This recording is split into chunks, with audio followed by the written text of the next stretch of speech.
grown from 3.2% in 2015-2016 to a projected 5.7% in 2025-2026. Very huge leap, almost doubling, because it's just 0.7% to be double what it was about 10 years ago, Honorable Speaker. Consequently, as that number goes up, the development expenditure has also been going down from a high of 7.2% in 2015-2016 to 3.5% in 2025-2026. A country that is spending 3.5% on development expenditure, Honorable Speaker, as a share of GDP, cannot grow at the rate that we want our country to grow. We must devote more money to development expenditure. And Honorable Speaker, I noticed that as much as the committee speaks about other sources of financing, off-balance sheet sources of financing, Honorable Speaker, we must commend at least this administration. For the first time, a number of the huge infrastructure projects are happening from the fund, the housing fund, like the housing that is going on, that is helping to spur economic growth in the country. But you can imagine what would happen if we had that level of investment going in the construction of roads, construction of dams and water ponds across the country to ensure that people have adequate water, there's enough water storage capacity in the country to cater for our use during the dry season, Honorable Speaker. It would spur very good economic growth in the country and therefore reduce on the amounts that we have to borrow, Honorable Speaker. Lastly, Honorable Speaker, is on resource mobilization. And I know this is usually a very uncomfortable debate to engage with anybody, right from Caesar's time in the Bible, when Jesus said, give unto Caesar what belongs to Caesar, and give unto God what belongs to God. We are coming to that season, Honorable Speaker, when we must, and I look forward to hearing from the Cabinet Secretary tomorrow, on revenue-raising measures. But as we speak about debt levels, we must bear in mind that as also we passed the expenditure estimates this morning, we must bear in mind that that goes hand in hand with the level of resources that we are able to mobilize locally from our own taxes.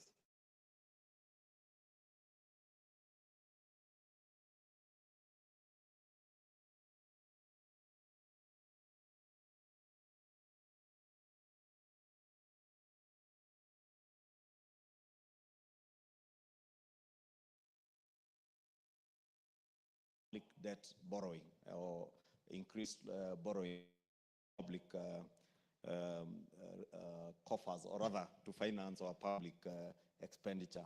Therefore, Honorable Speaker, in the interest of time, allow me to end there, but close by again appealing to the chair to ensure that they have ensured that all these recommendations in this committee's report are implemented fully.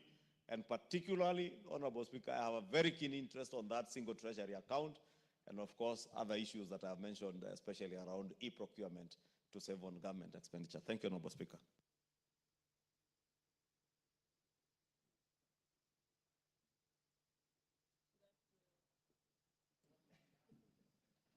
I think we're done,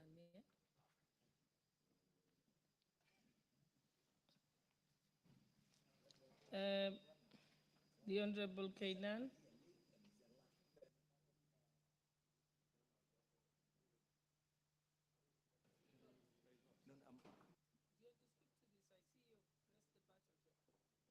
You have pressed the button.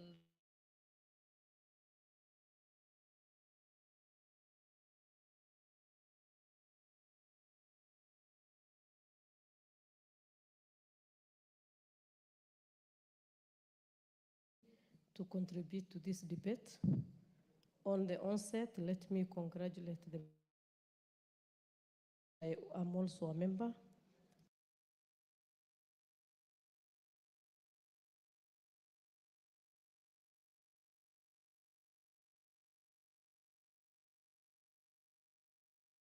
We've worked tirelessly and exceptionally well to produce this report, and this committee is a good representation of the House in undertaking its oversight mandate.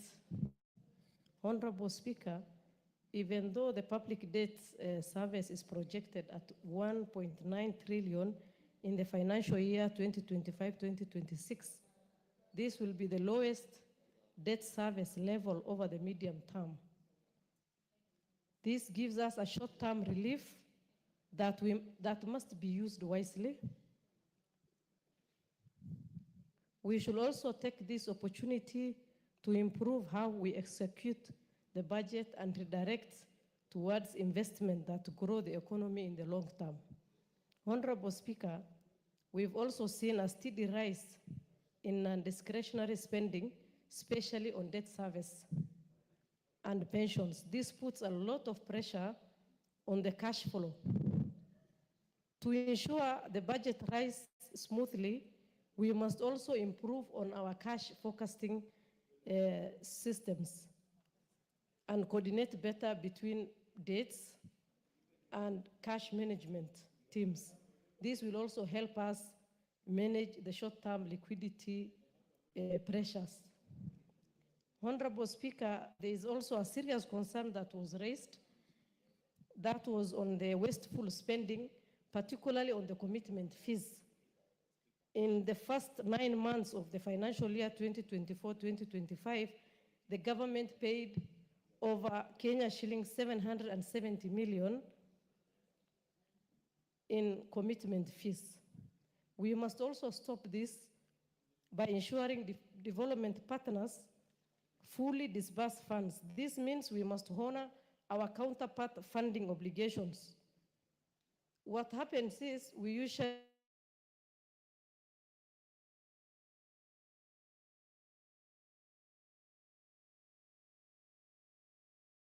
our obligation in funding those projects, then the donors will refuse to release the funds, thus leading to this huge payment of commitment fees. Honorable Speaker, we also need to increase on the investment in development. Development spending plays a big role in supporting public debt repayment in the long term, and also improving the debt sustainability for the country. However, the investment share of the GDP has dropped sharply from 19.5 from the year 2015-2016 up to 2025-2026, we are at 4.1%. We also need to change this percentage by putting more capital projects, diversifying the economy and creating jobs for our youth. And finally, Honorable Speaker, the issue of single treasury account is very critical and very important for this country. We are losing a lot. Ministries, government agencies and departments have cash lying in their accounts, and at the end of the day, we end up borrowing more money.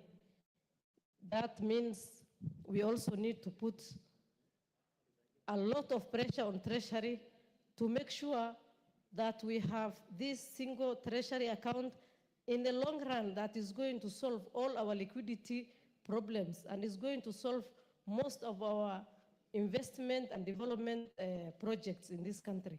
Thank you, Madam Speaker.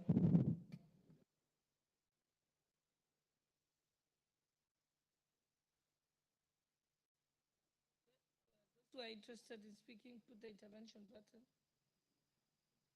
Honorable Timothy Toretich, I see you press the button.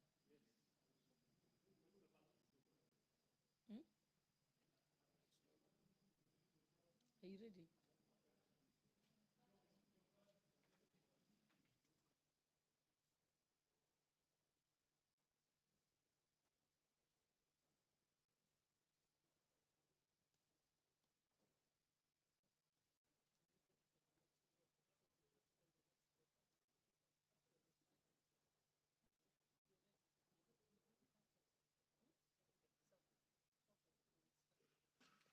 So, honorable members, with your permission, we are we are going to rearrange it as rearrange the order paper as follows. We are just done with order number 10, which we shall put the questions at a later time. We shall now move to order number 15, which we have now renamed as order number 11. And so I'd like that order called out. And then after that, we shall move to order number 12. What was number 12 will remain as number 12. And then we shall move to what is number 16 becomes order number 13. And thereafter, what is order number 11 will become order number 14. So now you can call the next order. Committee of the Whole.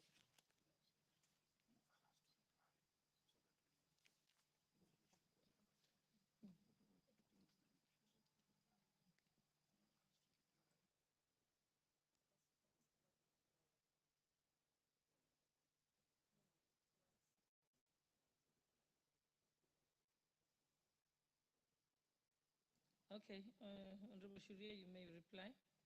Then we can move to the next order. Thank you, Honorable Speaker. Honorable Speaker, I wish to thank members for supporting the report, and we truly appreciate their support and their views and where we need to improve on, and we sincerely thank them. And Honorable Speaker, on that note, I beg to reply. Thank you. Thank you. We shall put the question at a later time. Next order. Order number 11, Committee of the Whole House, the Culture Bill, National Assembly Bill number 12 of 2024.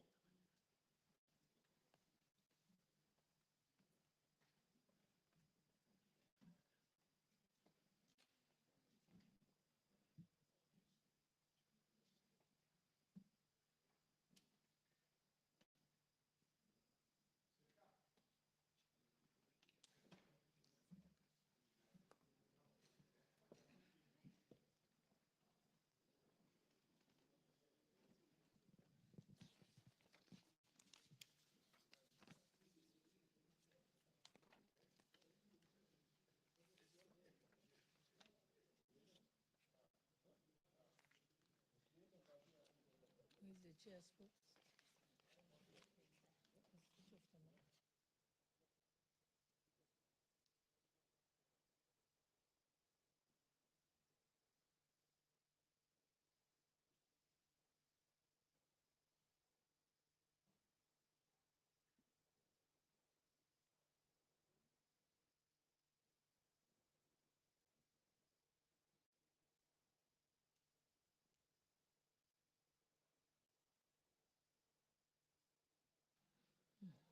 Honorable members, we are now in the Committee of the Whole when the Culture Bill, National Assembly Bill number 12 of 2024.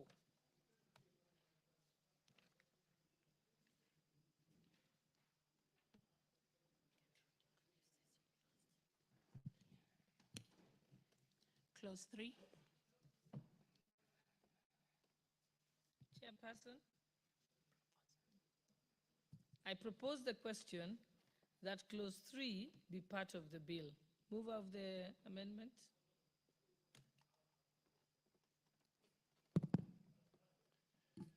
Thank you, Chair. I beg to move that clause 3 of the bill be amended as it appears in the order paper.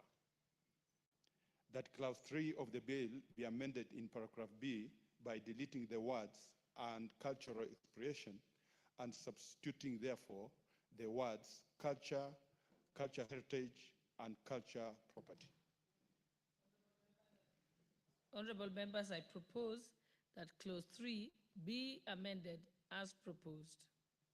Honorable members, I now put the question that clause 3 be amended as proposed. Will as many as of that opinion say aye? Aye. Will as many as of the contrary opinion say nay? The ayes have it. And I now put the question that clause 3 as amended be part of the bill. Will as many as of that opinion say aye? Aye. Will as many as of the contrary opinion say nay? The ayes have it. Clause 4. Honorable members, I propose the question that clause 4 be part of the bill. Mover? Just leave it here, then both of us can use it. I beg to move that clause 4 of the bill be amended as it appears in the order paper. That clause 4 of the bill be amended in subclause 2 by deleting the words cultural activities, expressions, and practices, and substituting, therefore, the words culture and culture heritage. Honorable members, I propose the question that clause 4 be amended as proposed. I now put the question that clause 4 be amended as proposed. Will as many as of that opinion say aye? Will as many as of the contrary opinion say nay? The ayes have it. I now put the question that clause 4 as amended be part of the bill. Will as many as of that opinion say aye? Will as many as of the contrary opinion say nay? The ayes have it. Clause 5. I propose the question that clause 5 be part of the bill. Mover? I beg to move that clause 5 of the bill be amended as it appears in the order paper. That clause 5 of the bill be amended. A, in subclause 1, by deleting the word expressions appearing in paragraph B and substituting, therefore, the word property. 2, by inserting the following new paragraphs immediately after paragraph G. GA, in consultation with institutions specializing in statistics, collecting, processing, and maintaining national statistics data on cultural heritage. GB, developing mechanisms for restitution and repatriation of illegally acquired cultural property. GC, establishment of linkages with institutions undertaking research on Kenya's cultures and cultural heritage. GD, establishment of National Cultural Center for promotion of cultural participation and fostering of creativity.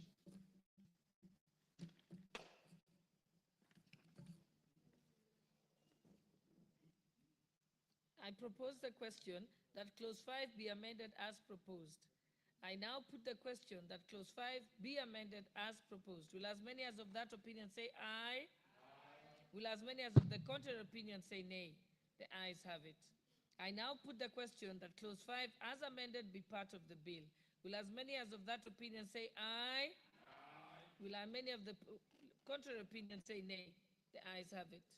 Clause 6. I propose the question that clause 6 be part of the bill. Mover? I beg to move that clause 6 of the bill be amended as it appears in the order paper.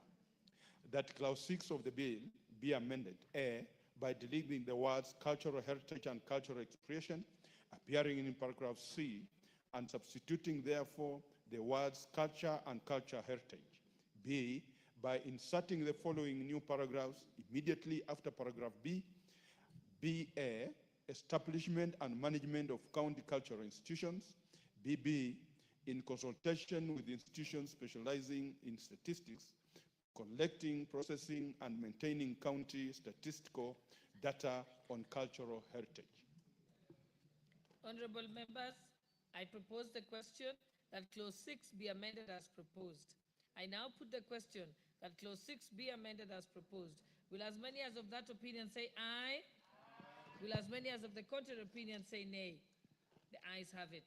I now put the question that clause 6 be amended as amended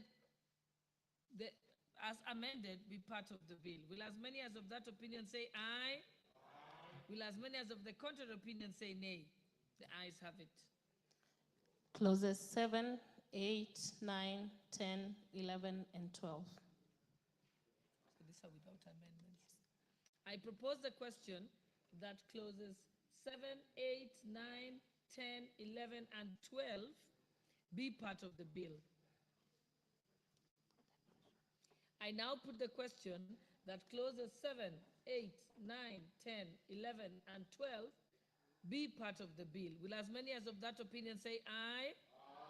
Will as many as of the contrary opinion say nay? The ayes have it. Clause 13. I now propose the question that clause 13 be part of the bill. I now put the question that. Oh, it has an amendment, sorry. I now propose the, yes, mover? I beg to move that clause 13 of the bill be amended as it appears in the order paper, that clause 13 of the bill be amended, A, by deleting subclause 1 and substituting therefore the following new subclause. 1, a person who wishes to register a property as a cultural property under this act shall apply to the county government or the cabinet secretary in the prescribed manner, provided that an application made to the cabinet secretary shall only be done after the property has been registered by a county government. B, in subclause 3, by deleting the words or person appearing immediately after the words register the property. C, in subclause 5, by deleting the words or a person, and D, in subclause 6, by deleting the words or a person. Honorable members, I propose the question that clause 13 be amended as proposed. I now put the question that clause 13 be amended as proposed. Will as many as of that opinion say aye? Aye. Will as many as of the contrary opinion say nay? The ayes have it. I now put the question that clause 13 be amended, be part of clause 13 as amended.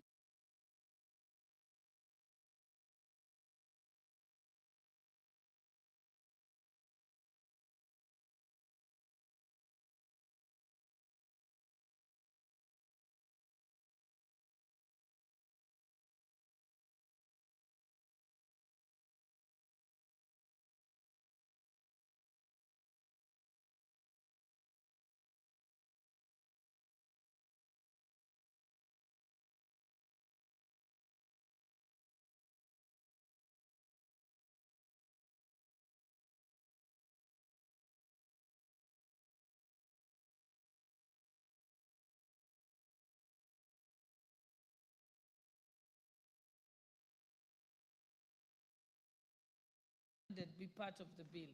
Will as many as of that opinion say aye? Aye.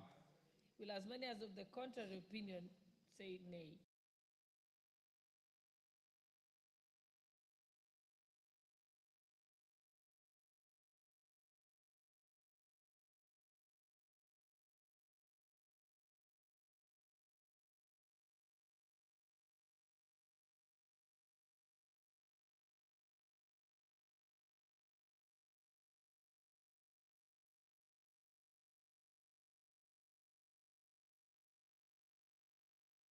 The ayes have it. Clauses 14, 15, and 16. I propose the question that clause 14, 15, and 16 be part of the bill. I now put the question that clauses 14, 15, and 16 be part of the bill. Will as many as of that opinion say aye? Aye. Will as many as of the contrary opinion say nay? The ayes have it. Clause 17. I propose the question that clause 17 be part of the bill. Mover? I beg to move that clause 17 of the bill be amended as it appears in the order paper. That clause 17 of the bill be amended, A, in the marginal note by deleting the words cultural expressions and substituting, therefore, the words culture, culture heritage, and culture property. And B, by deleting the words cultural expressions as national expressions and substituting therefore the words culture, culture heritage, and culture property. Honorable members, I propose the question that clause 17 be amended as proposed. I now put the question that clause 17 be amended as proposed. Will as many as of that opinion say aye? Aye. Will as many as of the contrary opinion say nay? The ayes have it. And I now put the question that clause 17 as amended be part of the bill. Will as many as of that opinion say aye? Aye. Will as many as of the contrary opinion say nay? The ayes have it. Clause 18. I propose the question that clause 18 be part of the bill. Mover? I beg to move that clause 18 of the bill be amended as it appears in the order paper, that clause 18 of the bill be amended A, in the marginal note by deleting the words cultural heritage and expressions and substituting therefore the words culture, heritage, cultural heritage, and cultural property. B, in the subclause 2 by deleting the words cultural heritage and expressions and substituting therefore the words culture, cultural heritage, and cultural property. And C, in subclause 4 by inserting the word it, by inserting the word it immediately after the words where there is or might be a cultural heritage if. I propose the question that clause 18 be amended as proposed. I now put the question that clause 18 be amended as proposed. Will as many as of that opinion say aye? Aye. Will as many as of the contrary opinion say nay? The ayes have it. And I now therefore put the question that clause 18 as amended be part of the bill. Will as many as of that opinion say aye? Aye. Will as many as of the contrary opinion say nay? The ayes have it. Clause 19. I propose the question that clause 19 be part of the bill.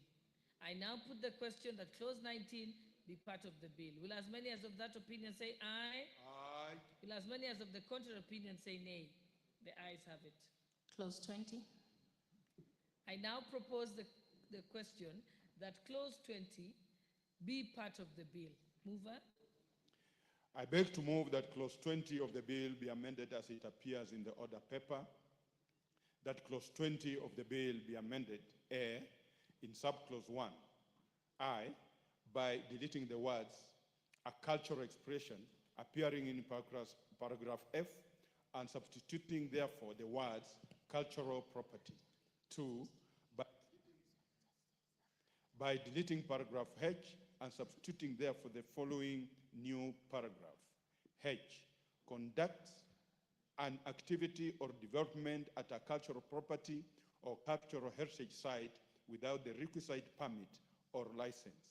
3, by deleting the words cultural expression appearing in paragraph I and substituting therefore the words cultural property.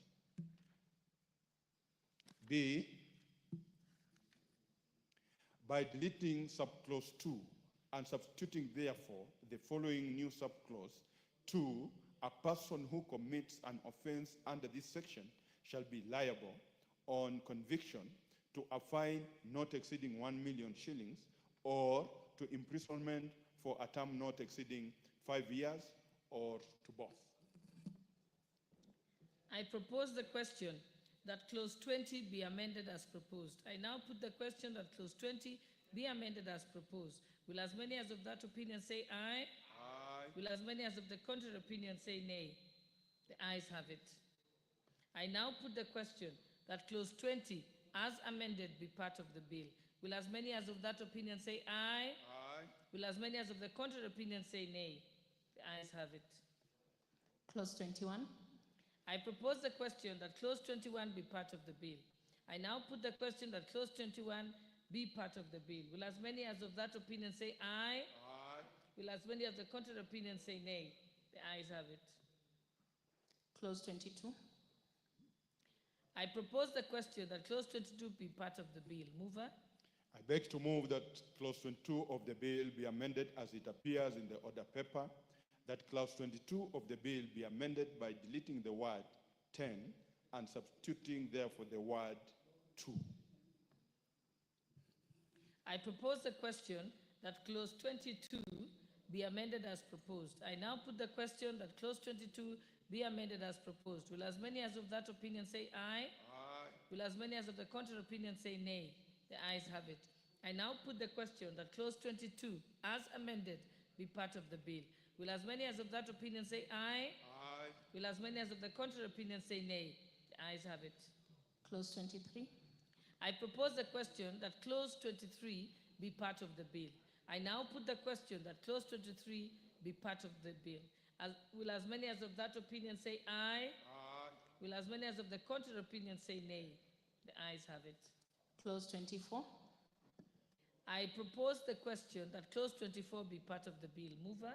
I beg to move that clause 24 of the bill be amended as it appears in the order paper, that clause 24 of the bill be amended by deleting the words imprisonment for life and substituting therefore the words a fine not exceeding 5 million shillings or to imprisonment for a term not exceeding 5 years or to both. I propose the question that clause 24 be amended as proposed.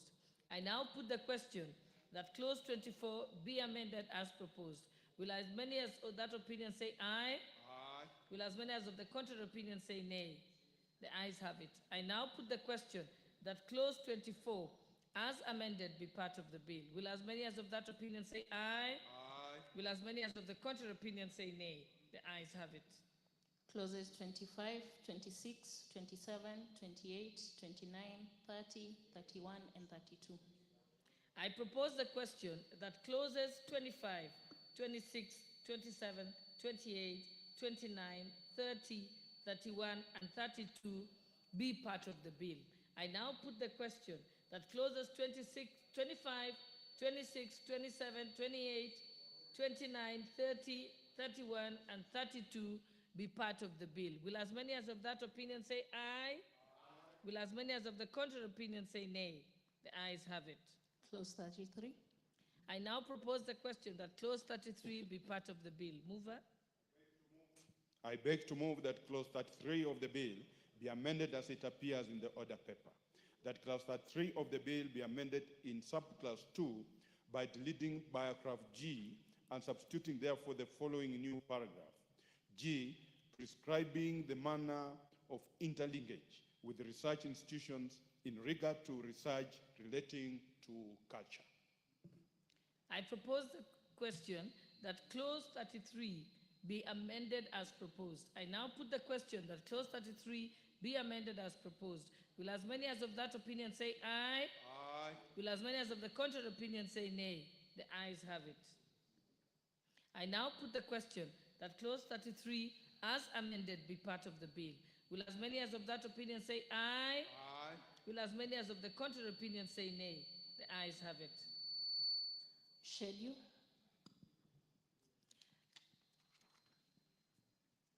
I propose the question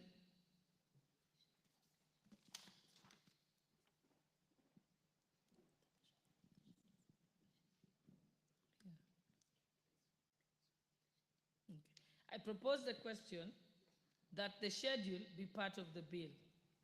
Mover? I beg to move that the schedule to the bill be amended as it appears in the order paper, that the schedule to the bill be amended by inserting the following new paragraph immediately after paragraph 4.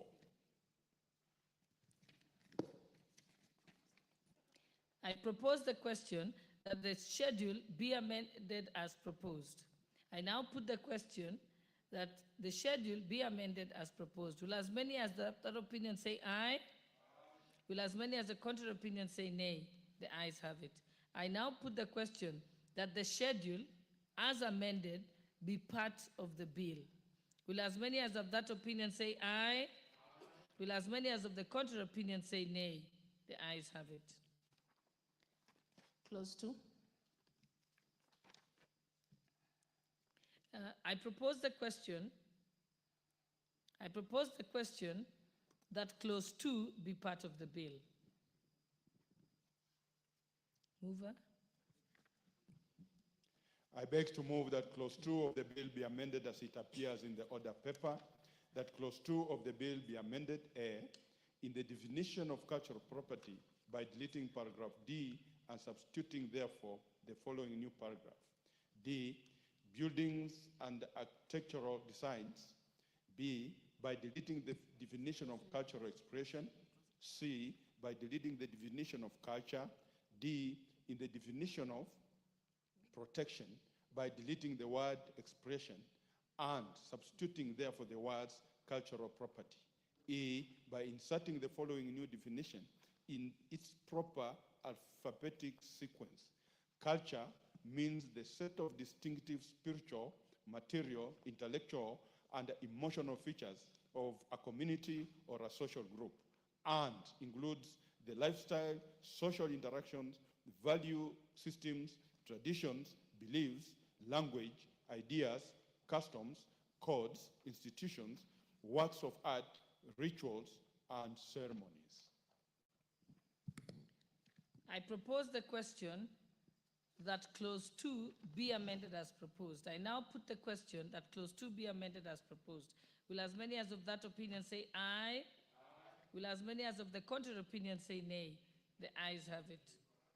I now put the question that clause 2 as amended be part of the bill. Will as many as of that opinion say aye? Will as many as of the contrary opinion say nay?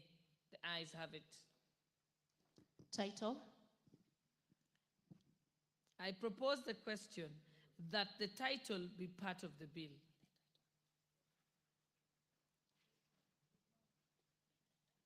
I now propose, let me take that again. I propose the question that the title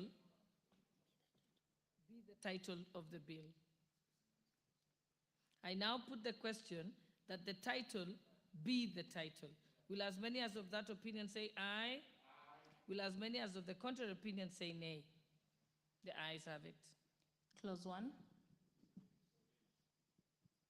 I now propose the question that clause 1 be part of the bill. I now put the question that clause 1 be part of the bill. Will as many as of that opinion say aye? Will as many as of the contrary opinion say nay? The ayes have it.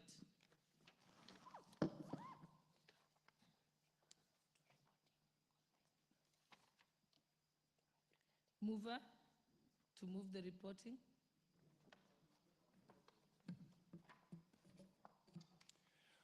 Honorable Chairperson, I beg to move that the committee to report to the House its considerations of the Culture Bill, National Assembly Bill number 12 of 2024, and its approval therefore with amendments.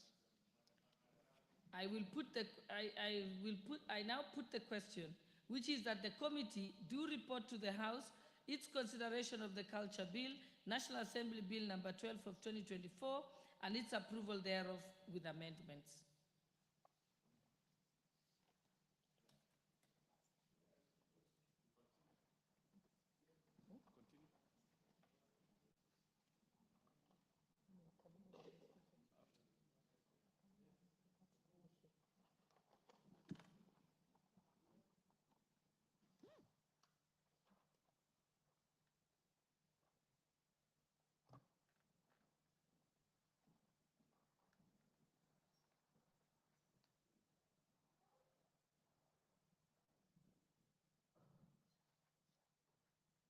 Chairperson?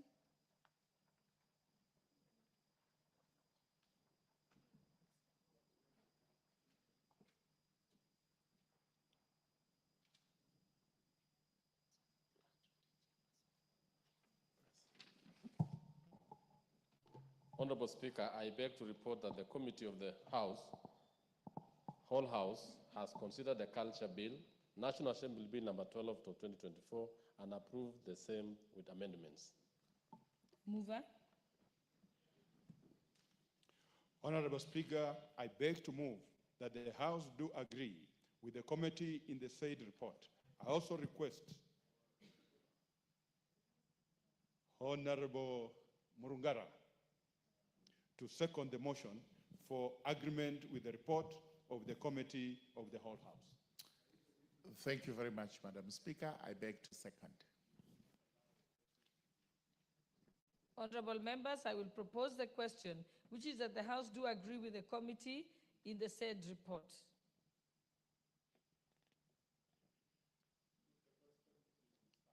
I will put the question. We shall put the question at a later time.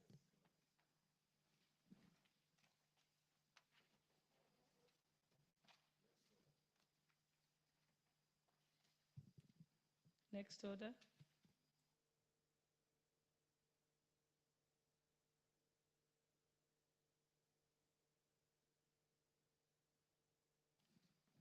Order number 12, the Learners with Disabilities Bill, Senate Bill number 4 of 2023. Resumption of debate.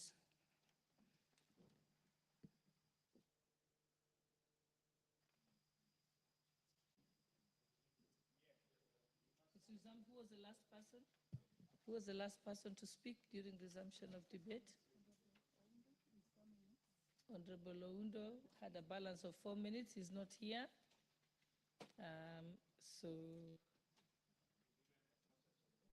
Okay, so we shall just move to Honorable Mishimboko.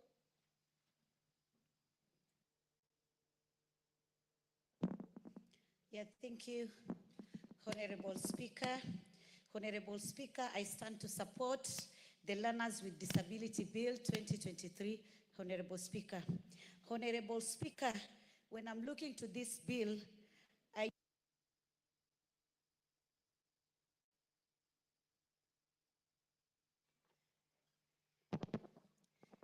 Thank you, Honorable Speaker. Let me start. Honorable Speaker, I stand to support this bill, the Learners with Disability Bill 2023. Honorable Speaker, this bill fulfills both our constitutional and international obligation. Honorable Speaker.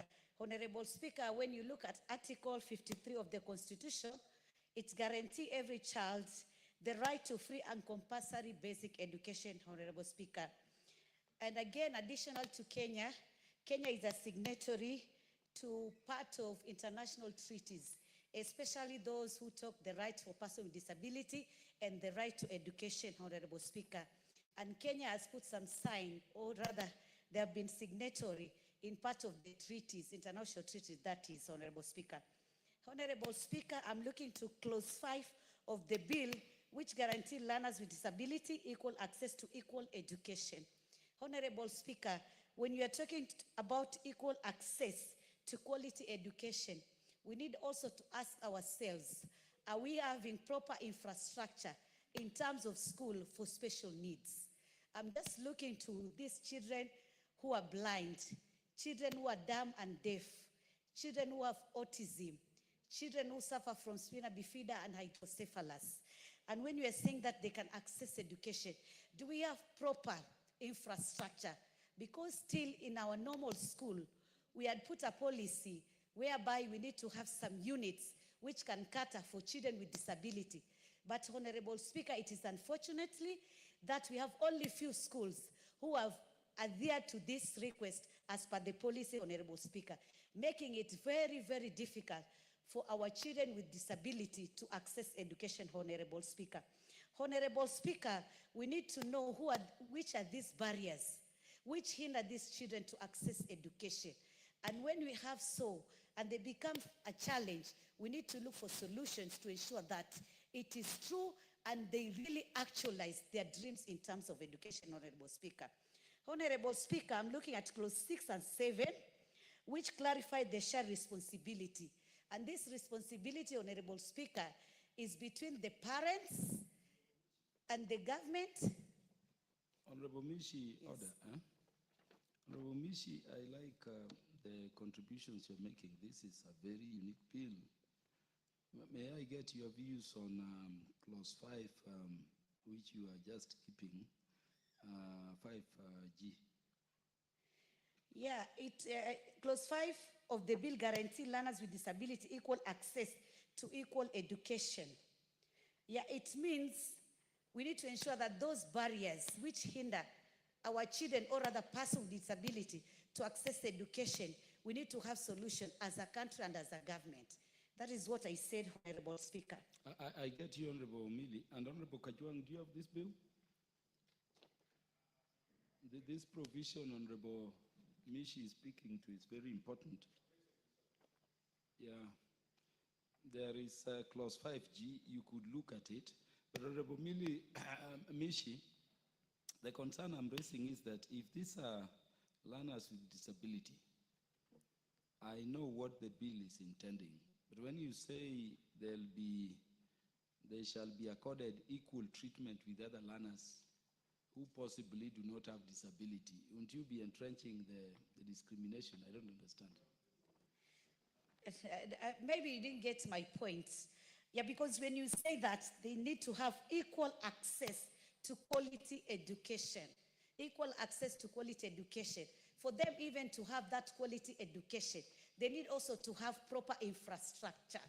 You may proceed. I see the chair of Justice and Legal Affairs Committee and the chair for the Departmental Committee on Education are looking at it and may contribute on that point I'm making later. Contribute. Okay. And I thank you for, the contributions which are making us realize how important this bill is.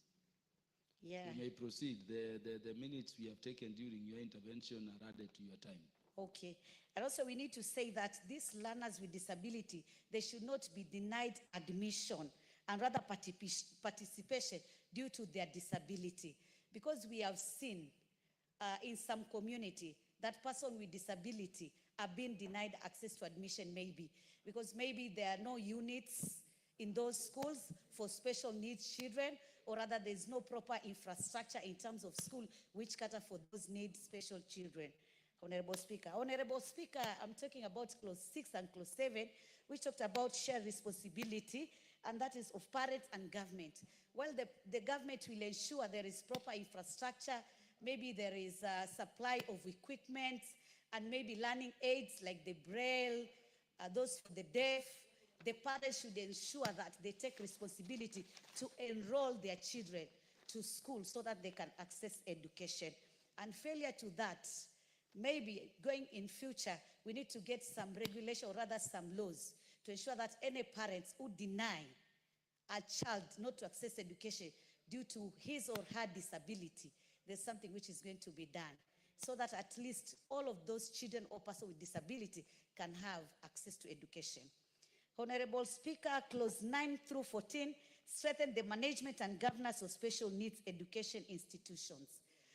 Honorable Speaker, in our school, we have what we call Board of Management. This Board of Management take care of the management of the school. But in future, and it is good, or rather it is prudent, to ensure that this BOM, they need to have composition of the teachers, the parents, and also maybe an expert, or rather somebody who understands the special needs of this person or children with disability, Honorable Speaker, so that when they are doing their meetings, they are doing their contribution and deliberation, it's going to be a person who is informed on what is going to be done so that this person with disability or other children, they can access education without any kind of hindrance, Honorable Speaker. Honorable Speaker, clause 35 and 36 establish robust quality assurance mechanism and assign county government the responsibility to monitor and maintain education standard. Honorable Speaker, we have what we call the quality assurance, who just go to schools and just see to ensure that the quality of education which is given to the children or to the person is of the standard which is required by the government or rather by the policy. So we need to ensure that at least there's somebody who's going to be doing monitoring and evaluation and take the responsibility to ensure this person with disability. I'm looking to a child with cerebral palsy. A child with cerebral palsy is not just like any other normal child. It's a different child because of the status he is or she is. So we need also to know how do we ensure that such kind of person or children, they have what we call standard and quality education, Honorable Speaker. Honorable Speaker, it is unfortunately, up to date, we still have some buildings or some education institution whereby you go and you fail to see the infrastructure done in favor of person with disability. You don't see a ramp, or you don't see where the children with disability can go. Or you go to a school, there is a playing field, but there's no playing field which is special for those children with special need, Honorable Speaker. So when you're talking about education, education is so vast, and education, it involves a lot.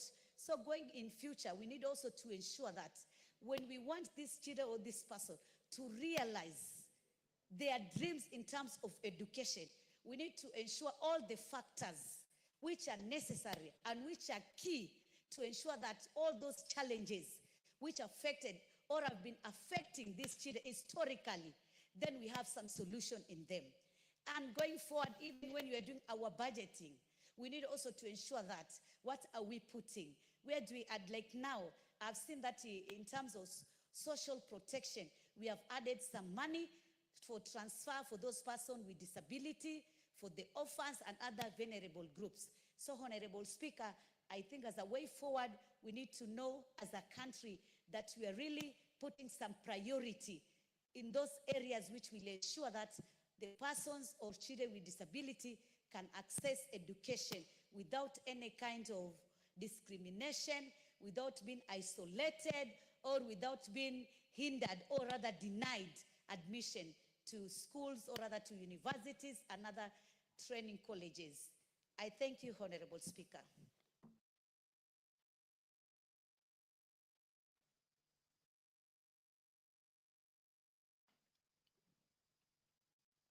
What's wrong with this thing? Yes. Thank you very much, Mr. Speaker.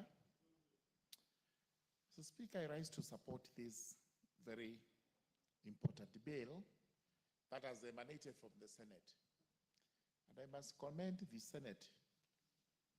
For the first time, we are debating something serious from that House. Most of the time, they have been glossing over their bills, most of which do not see light of the day when they come here. But this is an important bill because children living with disabilities and also other human beings, even adults living with disabilities, sometimes they are taken to be a curse to the society. And most of the African societies, especially pre-colonial, were not treating these people with any dignity at all. They thought it was a curse, so the easier thing to do was to cast them out and possibly end their lives.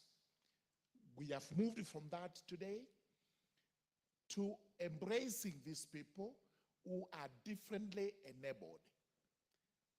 It's not that they got a disability per se, it's the enabling that is different. Because if we looked at all human beings, most of them have a disability of one type or the other.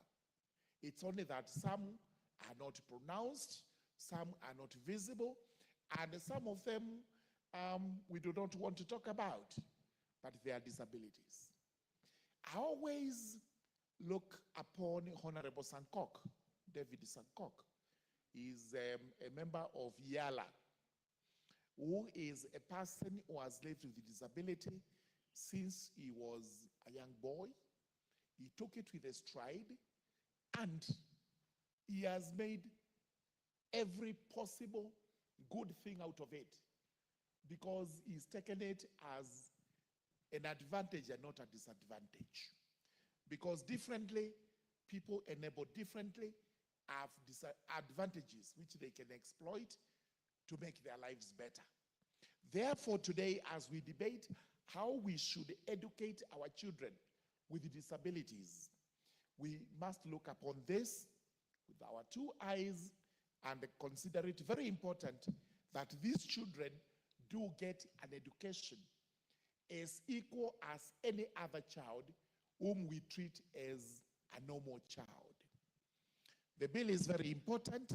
If you allow me kindly to gloss over it quickly, and especially we start with a clause 5. After guiding principles, the objects are in clause 3, which objects are good enough. Clause 4 is on guiding principles, and clause 5 is or starts part 2, which has the rights and responsibilities regarding learners with disabilities. And after going through A to F, we have G, where the Honorable Speaker has just posed a question as to what exactly we mean that these learners have to be given equal treatment with other learners. What we are saying is treatment here does not apply to facilities, benefits, and whatever else. It is how you approach the learner so that the learner does not feel he is less, he or she is less. The learner feels I am complete in spite of the fact that I do not have some parts of the body or some parts of the body are weakened. They are not useful in the circumstances of that instance occasion. What this means is that if the children have to go for PE, you do not tell those who are disabled to sit down and watch those who are normal playing. It should be open to all of them to play, whichever way, in a manner that is satisfying. Even if it means running, we should be able to assist these learners to be running in their own capabilities. So we should not be seen to try and say, you can do this, you cannot do that. And this is what it says. We have equal treatment with the other learners. They do not feel they are lesser human beings, or that those who are normal are proper persons when these other ones are abnormal persons. Responsibilities are given. What is the responsibility of the parent? From there, we move to the responsibility of the national government, then the responsibility of the county governments. The national governments have tried, because even as we debate today, we have special schools for these people. However, they are not particularly well run. They are not particularly well furnished. They are not particularly adored for this particular learning. The net effect is that we have to put a lot more resources, and we have to make these schools able to accommodate these special learners. The county governments, as usual, have not played their role. And we keep on complaining day in, day out, that we give county governments resources. Instead of using those resources for the proper use, we have bloated employment in the counties. Then we have absolutely wanton stealing that goes on of public resources by the county governments, with the governors who do not want to be held accountable. When the MCS try to hold them accountable, there is hue and a cry, oh, you've been funded to come and ruin my government, to impeach me, all these manner of things. The county governments under the governors must rise to the occasion and also play a part in ensuring that our special learners are actually accommodated in ECDE, just like the other children. Then from there we have clauses which is on part 3, registration and management of special needs education institutions. These are the special schools we have today. We are trying to make it legal so that we make a provision, we make a framework for our special schools to be properly registered, to be properly run and administered by people who are qualified to do these particular works. Then from there, we have part 4, which deals with the identification and the assessment of children with disabilities. Because we may not actually know this, some of the elements of disabilities may not be known to us, and it's only experts who can do so. But it grieves us a lot when you come to the fact that some of the children's disabilities are not let out in the open. Again, I said this is a primitive African cultural practice where we hide them in cow sheds or in our own dark rooms or in our own pens, which we've set aside for them in a manner that is derogatory. Therefore, it's now mandatory that when you have a child with a disability, then the county education board has to do the assessment and eventually enroll that child into a facility suitable for the child to acquire some education. Part 6 is on development of those facilities. I've just made reference to the fact that these schools are not particularly well equipped, are not well developed, and now we are going to have a framework, legal framework, requiring the cabinet secretary to ensure that these schools are on an equal footing with the other ordinary schools. Once we do this, then we are able to ensure that our children who are differently able acquire the best of the education just like any other children.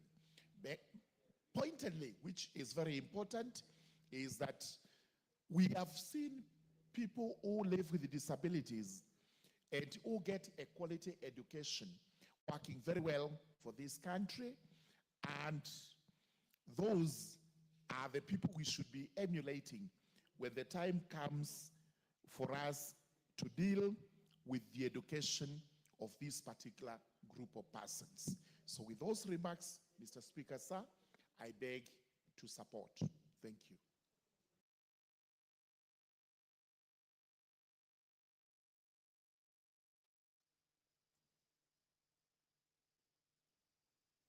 Is she in? The Honorable,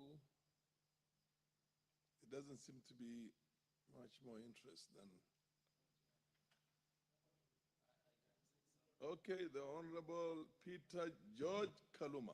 I thank you, Chair. I thank you, Honorable Speaker. Honorable Speaker, we always disagree with the House of the Senate in several bills and motions they process and bring here.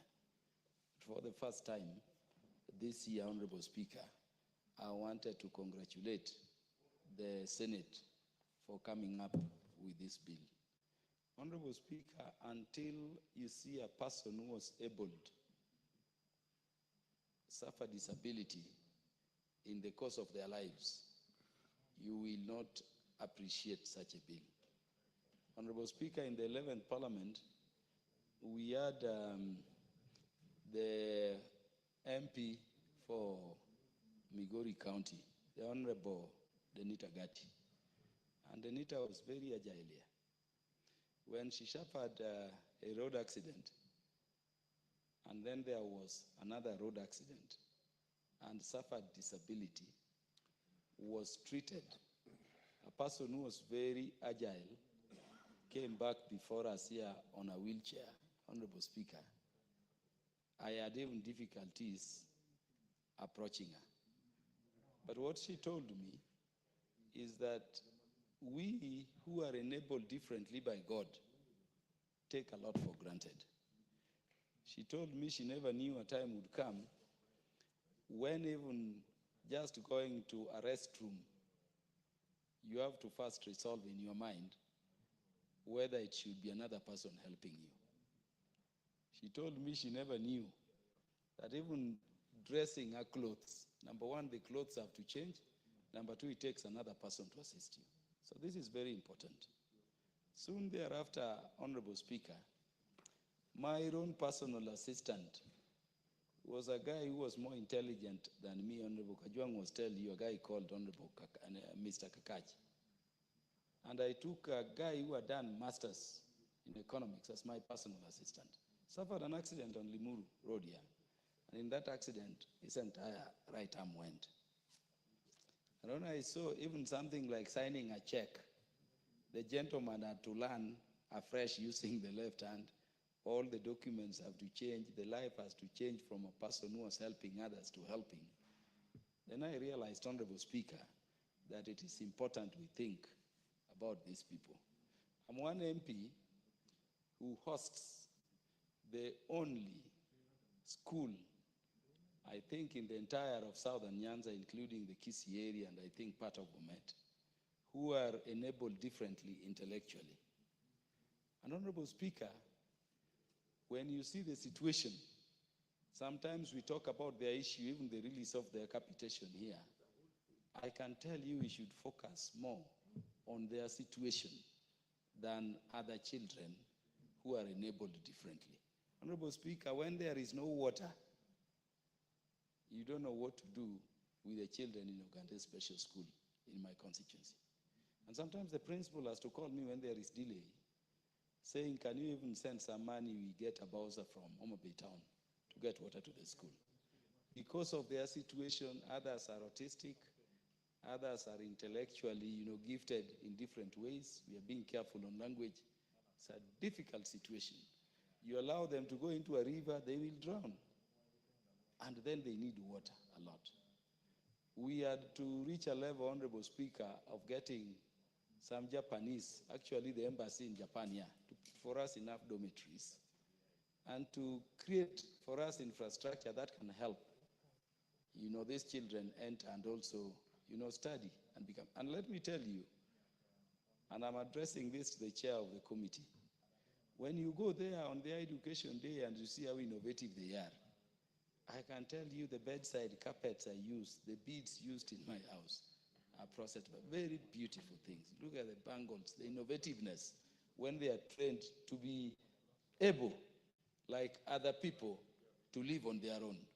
You've seen cases, Honorable Speaker, where persons with disability are being exploited by some Kenyans who are enabled differently on the streets here as beggars.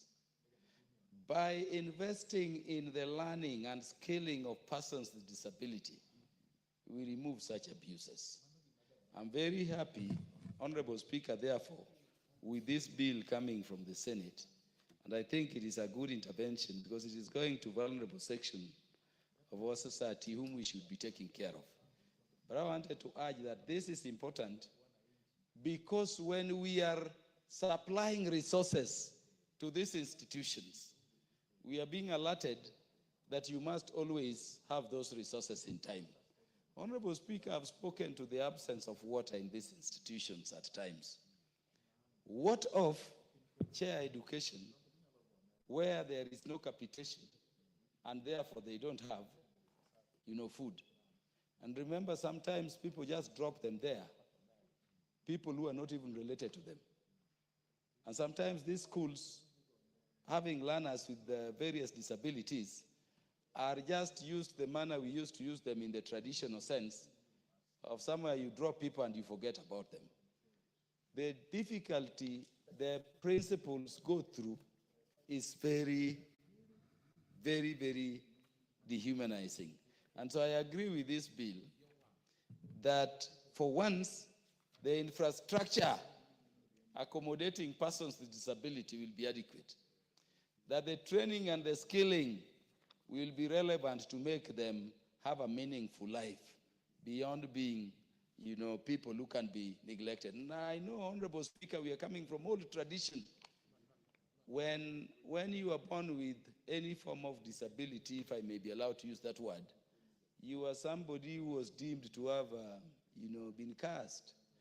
And in the olden, most African societies, these people would be dropped into some wilderness, a rope tied to confirm whether it is shaking or not until you die there. You are devoured by wild animals. We are past that stage. And that is why this provision, this bill makes me very happy.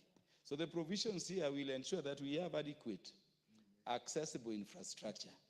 We have adequate personnel to train and skill these people who are gifted differently to live their full life.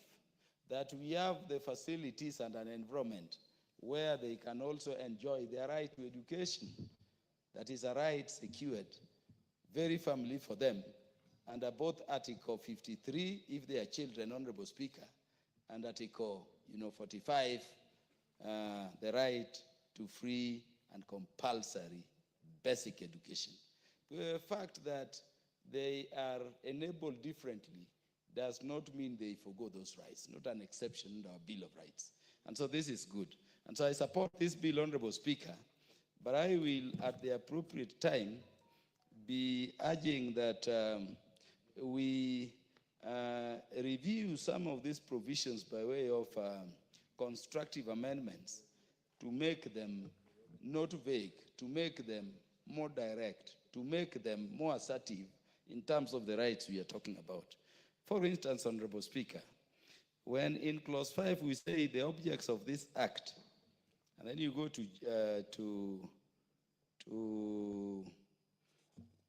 sorry, I'm not on clause 5, sorry, Honorable Speaker. Clause 5 says that every learner with disability shall have the right, and then G, equal treatment with other learners.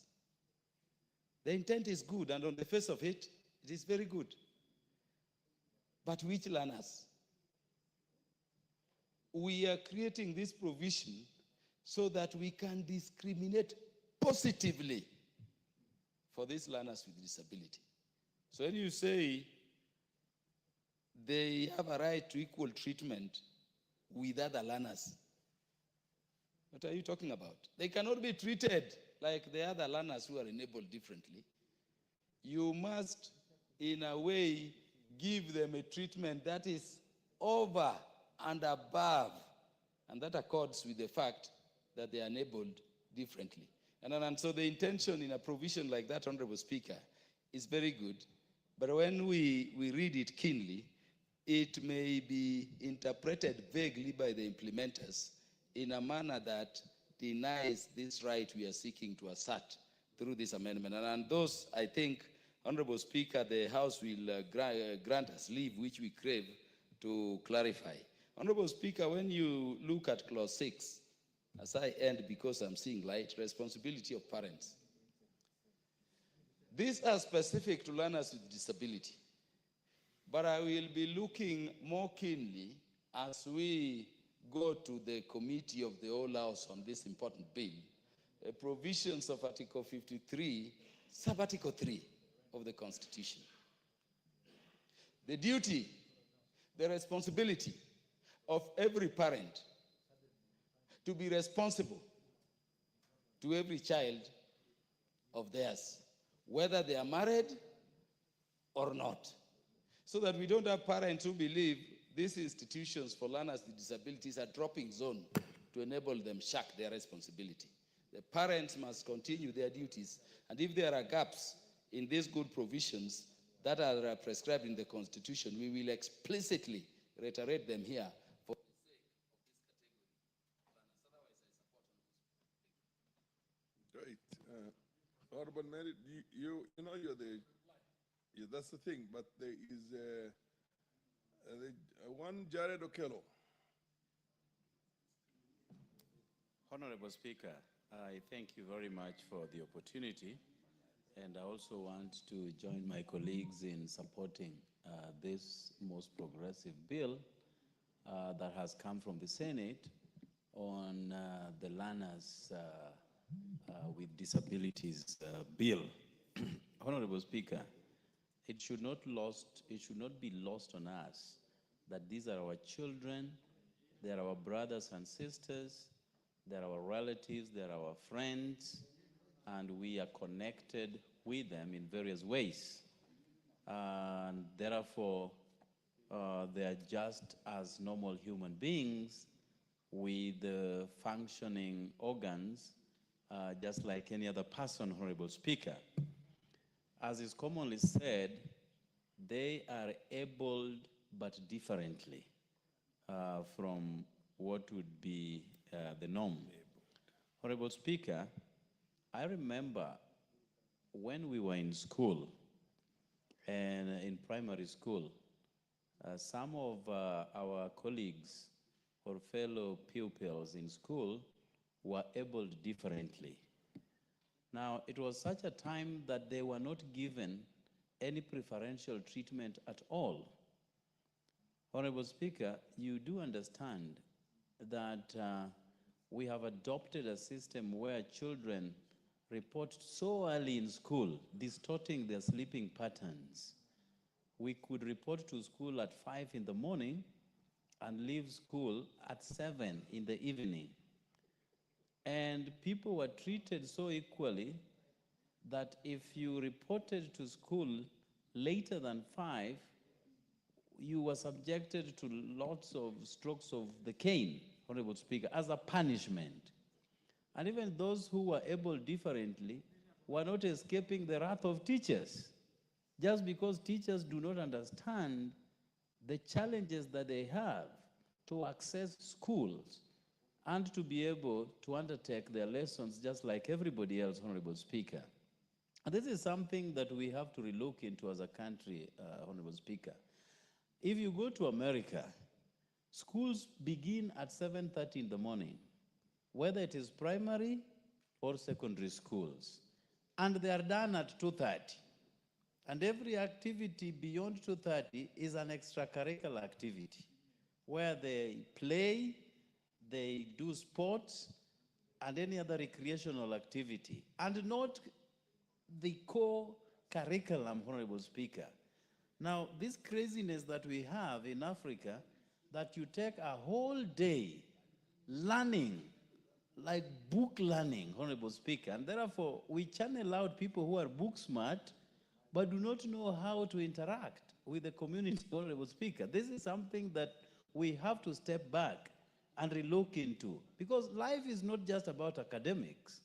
Life has lots of facets that can still make us somebody be successful. And this is something that we have to relook into, especially when considering people who are able differently. Honorable Speaker, we do understand that accessibility to various places that they intend to visit or go to has been a big problem.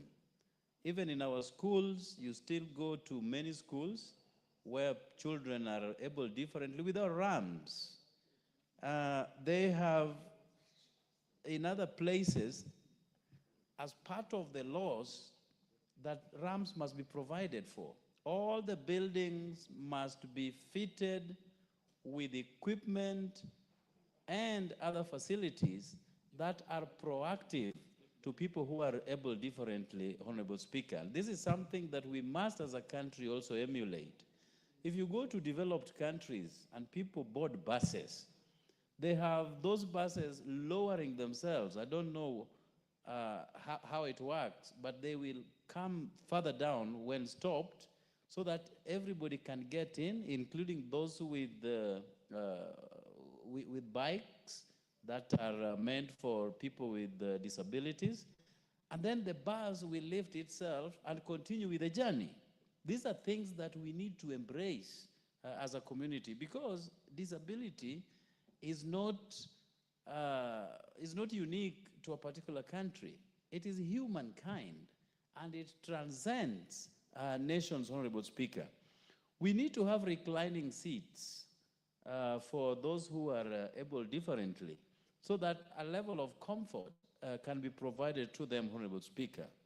But even as we do that, I do take cognizance of what our Constitution states, that in giving people employment, you must consider the youth, the women, and people with disabilities. But we still have employers who are very hesitant to give opportunities to people who are able differently. Yet, they can as well deliver those services, probably better than people they think are normal in nature, Honorable Speaker. And therefore, we must as a country pay credence to our constitutional standing, that we do not discredit any person who is able differently in places of work, Honorable Speaker.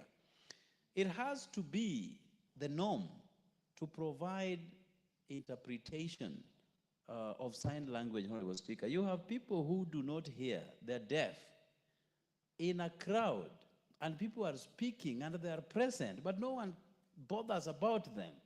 And therefore, they cannot follow, the thread of discussions. So I think we also need to infuse more stringent rules that accommodate people of this nature, Honorable Speaker. We, as I've said about giving employment, Honorable Speaker, even teachers who teach in various institutions with people who are able differently, they have to also be included, Honorable Speaker, so that you have a teacher who connects with these people because they suffer the same fate. But you have people who have absolutely no knowledge about disabilities, given the task to teach them and to guide them in various ways over problems that they do not properly understand, Honorable Speaker. So going forward as a nation, even though we have come up with a very progressive bill, we need to go further and make sure that the implementation of proposals, together with many others that members of parliament will going forward be introducing, even in the amendments that we intend to put in place, are implemented. Otherwise, it will just be empty talk. They continue to suffer at the hands of those who do not understand them, and life continues. That should not be the case, Honorable Speaker. They are people who belong to our society. We have to embrace them the way they are. with disabilities notwithstanding. And I thank you, Honorable Speaker. I support. It doesn't seem to be Fatima. You can proceed, yeah. Thank you, Honorable Speaker, for giving me the opportunity. I stand here to support the Senate bill on Learners with Disability Bill 2023. Mr. Speaker, in my county, we have a school called Kuja for the Deaf. Kuja for the Deaf is a school that has both disabled differently, actually, but unfortunately, the basic need, an example is sanitary pad, that this school cannot even access sanitary pad for the girls that are learning there. This is a very good bill, but I hope we will not pass this bill and throw it to the shelves and that makes the end of it. Because there are basic needs that these pupils do need, these boys and girls do need. I've seen in the bill that it has been indicated that they should be offered physical therapy. But how about psychological therapy? Because there are some of these little boys and girls who are not born with this disability, and as days goes by, an incident or an accident, they end up in this position and they're not able to cope with it. So if we don't give them psychological help, then also this would also hinder their education and even hinder their way of life. Even the parents who gave birth to these children, at one point the government should consider them by giving them psychological help. Even the teachers who do look after these children. Some of these children, depending on the situation of the child, some are wild, some are not very peaceful. And so the teacher gets stressed end of the day, gets overworked end of the day. The teacher needs psychological support too. Most of these children, Mr. Speaker, are the children that mostly are sexually abused. And the school sometimes might not even know the child is abused because the child does not have a way of expressing her or himself depending with the disability. And so if they could put assessment, regular assessment to see is the child taken care of, because sometimes the caregivers or even the relatives are the ones who abuse these children. This should be done regularly, and it should be in a way included here that that assessment should be just like an examination. When the term ends or regularly, the child is checked that is the child okay, or was the child abused in the institution or outside the institution. Mr. Speaker, we are talking about education, but we are not including religious education. As a Muslim, there are children who would wish to perform their salah, would wish to pray. But because this child has not been taught how to pray, we are making this child not be closer to his or her God. In my situation as a Muslim, this kind of a child might want to perform wudu, might want to wash him or herself so that she or he can prepare himself for a prayer. But because he's not able to do that, he misses an opportunity to be close to God. So there should be religious education teachers who would teach a Muslim child or a Christian child on how to pray, and if there are obligations that needs to be taken before your prayer, you are assisted. If you are a girl, you are given a girl to take you to the washroom to help you perform your wudu so that you can be able to pray. This would be very important for the well-being of the child. Mr. Speaker, we have to give games that are friendly to these children, because these children, other than education, they also need to play. But their games must be considered that they cannot be equal. Some will be able to play football, some will be able to play other games. So we should consider them that they have games that are specific for them, that they can even play with a child who is different from them. In that, a Fatuma can stand with a child who is able to walk and play a game that can make them be friendly to each other. Mr. Speaker, we should also think of the social stigma and bullying in schools or even at home. There are some of these children who find it very difficult in the community because the parents go through bullying, the children go through bullying, and so if the schools would provide a solution to this so that the child is also taken care of, that if she or he is bullied, where does she go or where does he go? Considering that some will not even be able to express themselves that they were bullied. Mr. Speaker, in my opinion, their curriculum and exams should not be the same, because some of them are slow in learning, and these other children are very fast in learning, and they are given the same maths exam in the same period, that this maths exam will take 1 hour, and every child should finish within 1 hour. This other child, maybe the hands are not very fast because of the disability, but the marking scheme will be the same. So I think the government should consider that their marking scheme should a little bit be different depending on the situation of the child. Mr. Speaker, in my opinion, there should be rapid or health first aid.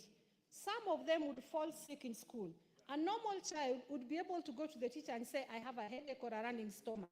And so she or he, the parent will be called to come for he or her, or be told, you can just go home and your mommy will take you to the hospital. How about a child who is not able to wheel himself or herself to the hospital or to school? There should be a small facility that can cater for their first aid. Mr. Speaker,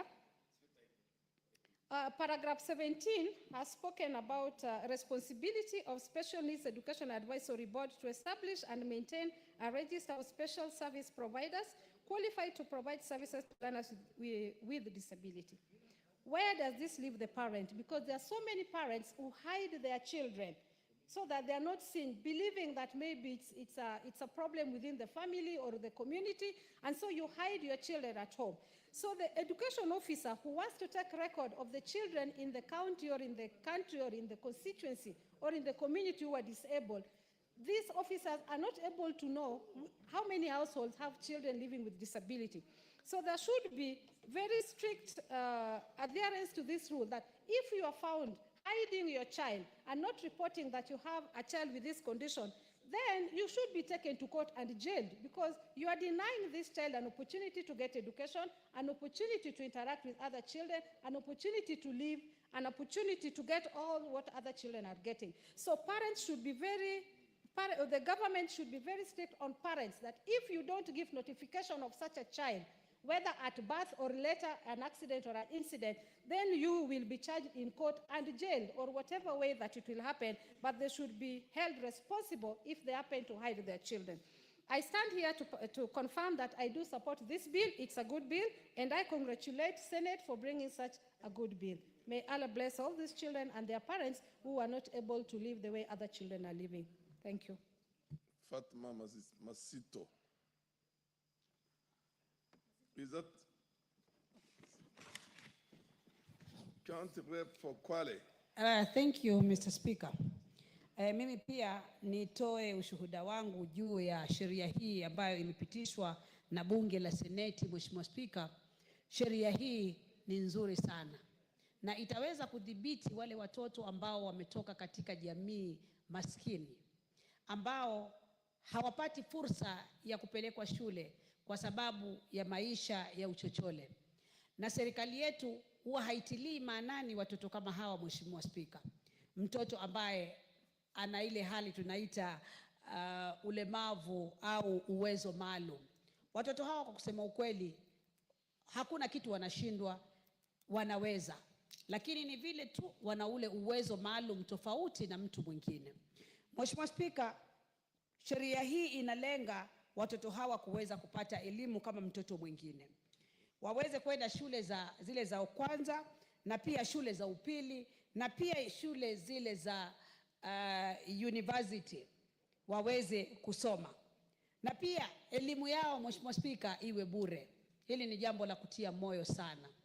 Na pia katika yale mashule ambayo wanasoma, serikali ihakikishe wamepata vifaa maalumu vya kuweza kutumia ili wao waweze kupata elimu vizuri, kwa sababu tunaangalia wakiwa katika hali kama ile, Mheshimiwa Speaker, mara nyingi wanakosa vifaa maalumu vya kuweza kuwafanya waweze kuelewa lile jambo ambalo wanafanya. Mheshimiwa Speaker, ni jambo la kutia moyo sana sheria hii. Endapo itakwenda kupitishwa na bunge hili, tutapata watoto wetu watasoma. Hivi karibuni, Mheshimiwa Speaker, nilikumbana na visa vya watoto ambao ni walemavu. Wengine wamefungiwa ndani ya majumba, wengine hata wanafungwa minyororo ndio wasiweze kuonekana kwa jamii.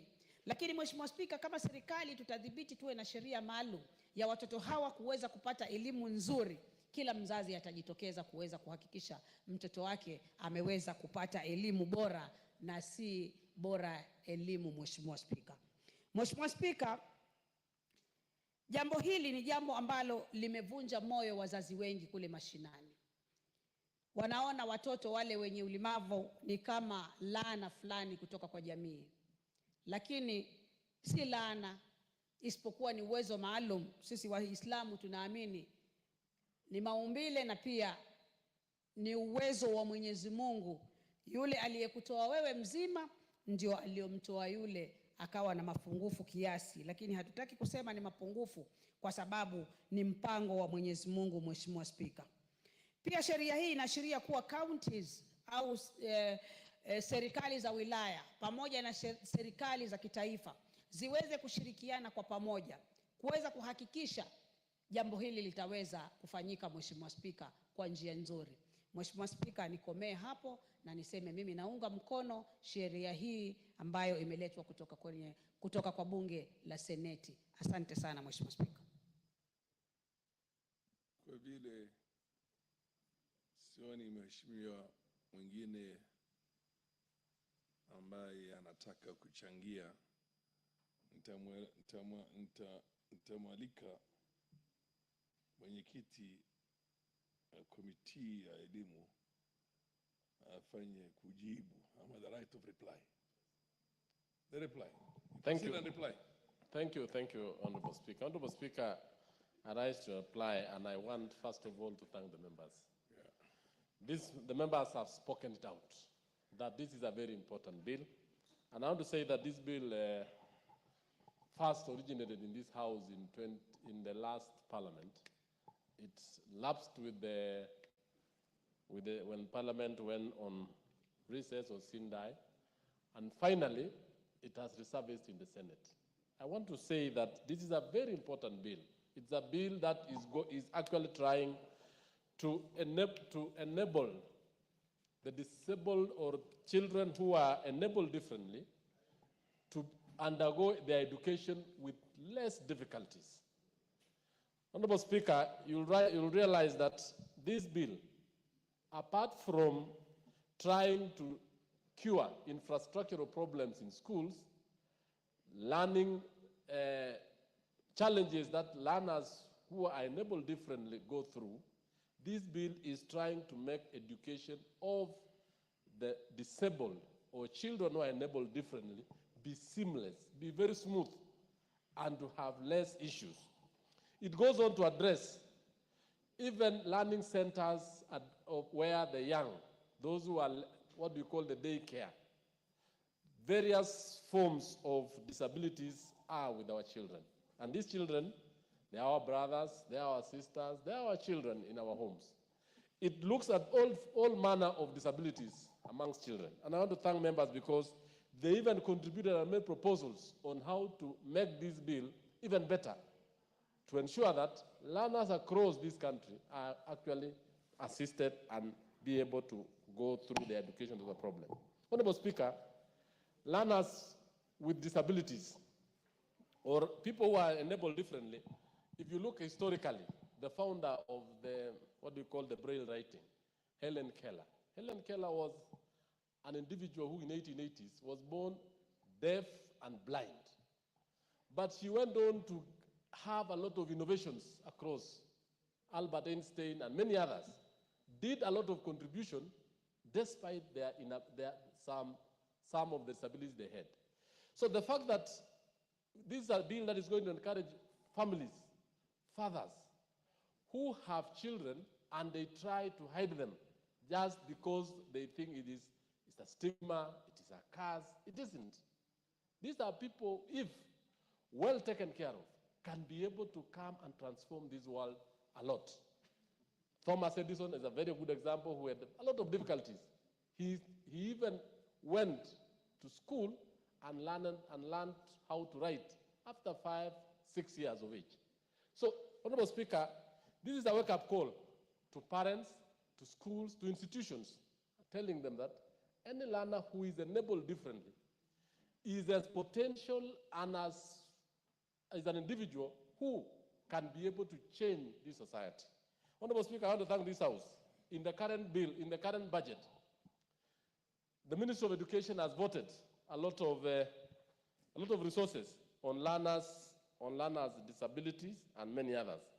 So therefore, Honorable Speaker, I will request that we support this bill, and I propose that I request that we defer putting of the question, Honorable Speaker, pursuant to Standing Order 53.3 to a later date due to the procedural issues in the House. However, Honorable Speaker, I want to thank each and every member for the contribution they've made, and more importantly, for voting in money for students with special needs, for students who have issues in their schools, infrastructural issues, and more importantly, what Honorable Kaluma put it very clearly, that some of the issues which are affecting parents and which are not captured in this bill can actually be ingrained in it through amendments and be made a very good bill. I thank you, and I reply. Thank you, Honorable Speaker.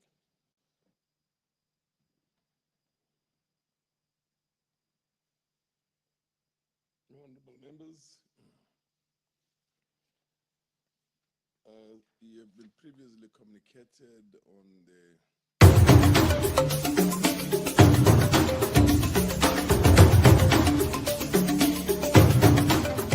Sound Candy Talk is timely, accurate, professional, and affordable. You have a complaint or compliment, any question concerning our broadcasting, contact us soundcandytalk@gmail.com.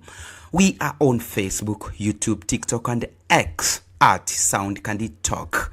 Call us on 0718 45 45 85.